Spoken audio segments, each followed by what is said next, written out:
এরপরে কি করতাম, দোয়া করতাম। তাইলে জিয়ারত করা যায় জানা যায়, একজন মজাহারি ইমামে জানিনি না জানে না, হ্যাঁ ওই মোল্লাকে কোনা জিয়ারত কোনো লাগে না, কথা বুঝছেন? কাজেই জিয়ারত করবেন, জিয়ারত করলে কোনো মানুষ মাজার থেকে খালি যায় না।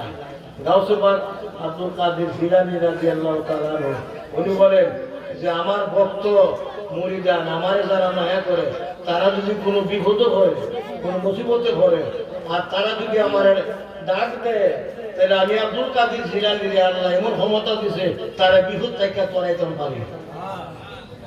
বিপদে পড়িয়া যেজন স্মরণ করে তোমার নাম, মুসিবত তার দূর হয়ে যায়, এই তো তোমার পাকে জবান। সুবহানাল্লাহ। তোমার লগে বড় মিশালে কয়, বিপদে পড়িয়া যেজন